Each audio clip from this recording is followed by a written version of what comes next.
We actually and have... now back to our regular schedule of programming. And speaking of things that are so full of testosterone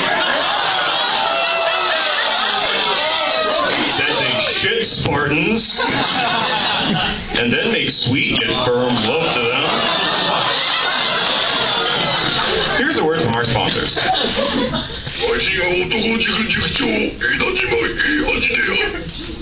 Okay. Is your child wimpy? Real thin? Use the word moe in everyday conversation? Does he enjoy watching Kodomo no Jikon? Well, fear no longer, for there is hope. Enroll him in Otokujuku, the Man Academy, where the men are men, the boys are men, and the girls are most likely men. Otokujuku is a nationally accredited place of learning with an internationally ranked program in analogical studies.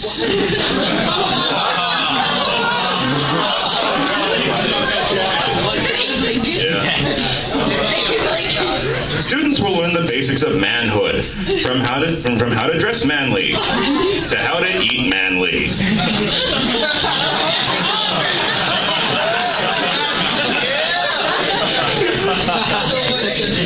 Classes include triumphing against the foreign devils,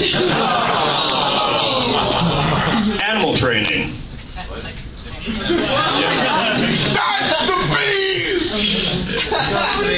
sports medicine, resisting torture, esoteric martial arts, and penmanship. Enroll today and your child will get his very own oversized school uniform. I'm really not sure what else can be said about Sakigake Otokujuku! Except that the Shonen Jump writers pioneered the use of the manatee method for this show.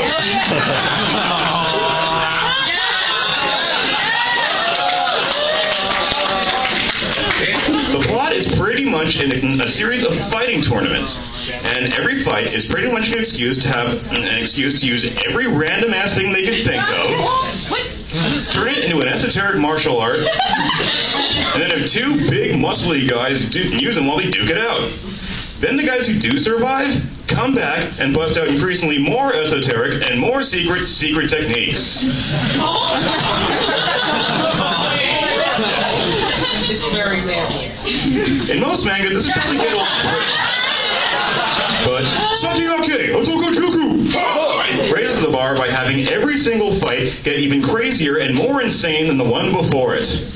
In shorts, this series was Hunter x Hunter before Hunter x Hunter ever Hunter x Hunted. Sakigake Otokujuku! And next. Do you have problems talking with members of the opposite sex? Oh, wait, hold on a minute. I read that wrong. That was actually supposed to read, you have problems talking with members of the opposite sex. Well, anyway, you were exactly the demographic that Summer Wars, the geekiest movie in existence, was trying to please. You see, the most popular girl in school doesn't have a boyfriend yet.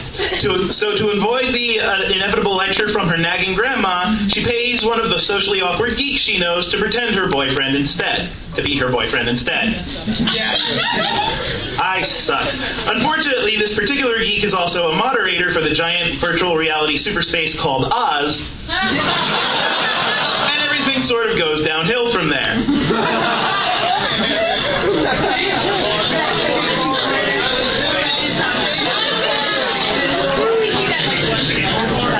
I would never give up my masturbation corner. You see, Summer Wars takes place in a world where Facebook never existed. What?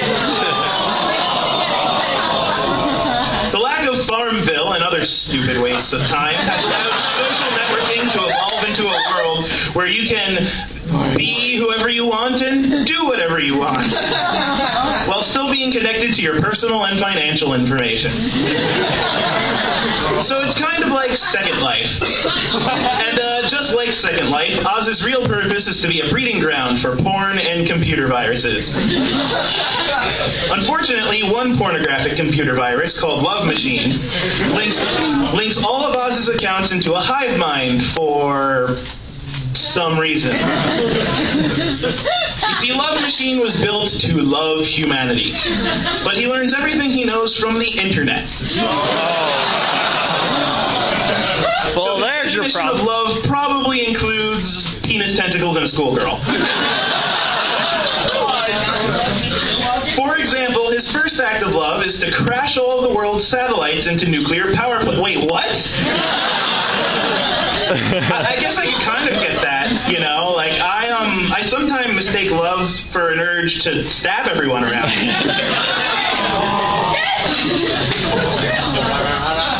The grand total of 3 people I've seen do rah-rah. Anyway, the popular girl's family, which just so happens to be the most powerful family in Japan, decides in the best traditions of Shingu to completely ignore impending worldwide disaster. Instead, let's have a birthday party for Grandma. But unfortunately, Grandma dies by spending way too much time on the telephone. And now that she isn't around to nag us anymore, our geeky protagonists have nothing better to do than save the world. First, they try to beat Love Machine in Street Fighter. Long story short, they fail. This is because they practice by studying real-life martial arts, which are totally fucking unrelated to a video game.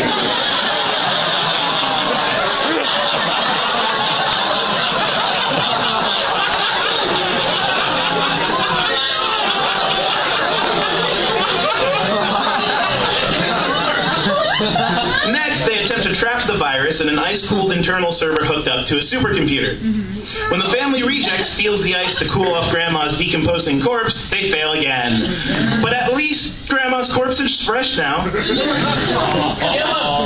Finally, they get the idea to challenge it to a game of koi-koi for control of the internet, while our protagonist does math until his nose bleeds, in order to reroute falling satellites to safe touchdown points.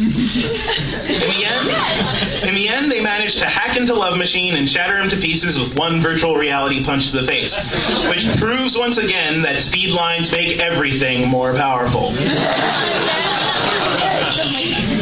Just in case you weren't paying attention, let's go over that again.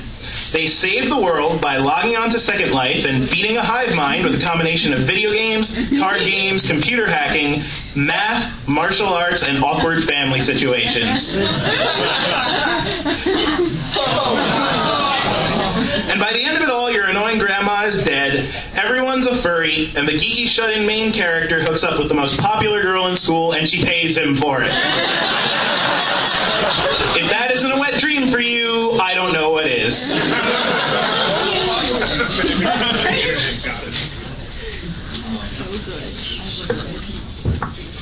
Not even Second Life furries can prepare you for... Wait.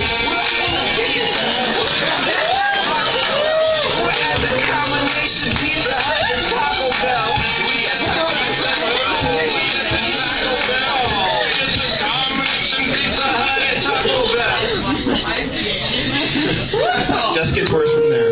Oh, no. If you recall my spoiler of Darker Than Black Season 1, there we go. You remember it was like X-Men with self-harm issues. Who am I kidding? They already have self-harm issues. And you remember that the ending was only vaguely comprehensible.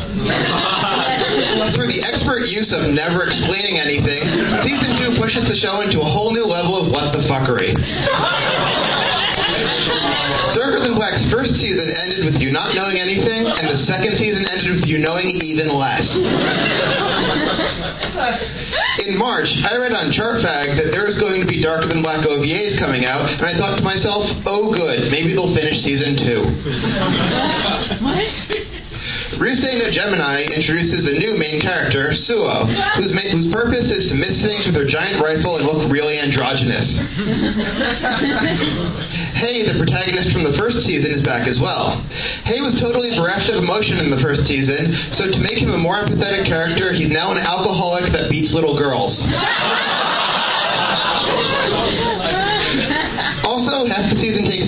Russia because I guess the first season wasn't communist enough or something. The plot goes like this.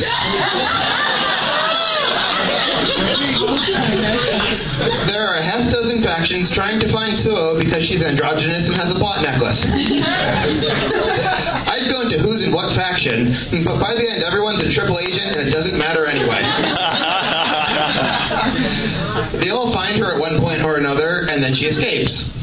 Yin from the first season was off-screen captured or something, and everyone thinks she's going to end the world. In the end, season 2 has more plot holes than a narrative donut store. Most of the cast dies for no reason. Sometimes you don't even know what killed them. Suo's missing brother creates a second Earth in the sky with all of his friends in it, and then dies. Yin is about to do something, and then Hei is about to do something else. And then they're both gone, and a composite Yin/Hei is in a box.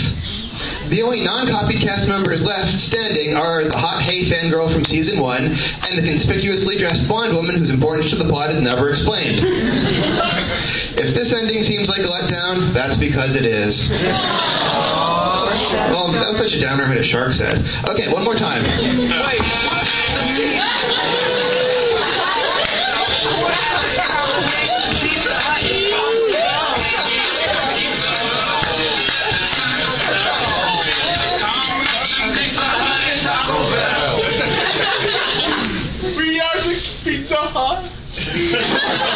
Thank you, that was needed.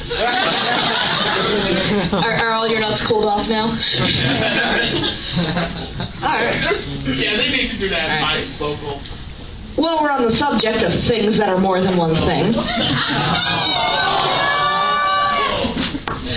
Toru Honda can't hug her male friends without them turning into animals.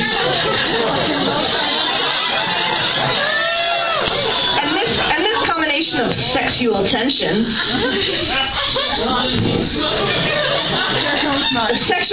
and playful bestiality is the plot of Fruits Basket.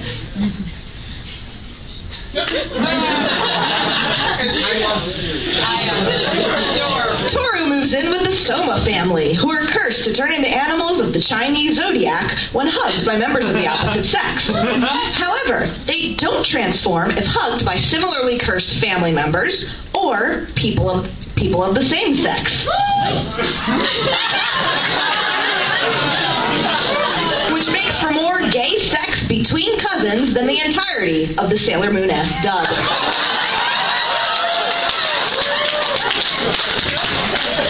Toru meets their huge extended family, including a one-eyed doctor, a transvestite monkey, a bipolar cow, an impish rabbit, and the patron saint of all procrastinators.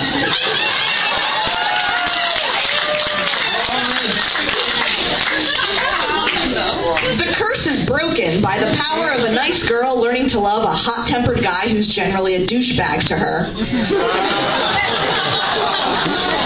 And Toru and Kyon grow old together and have a big litter of kids who hopefully don't make out with each other.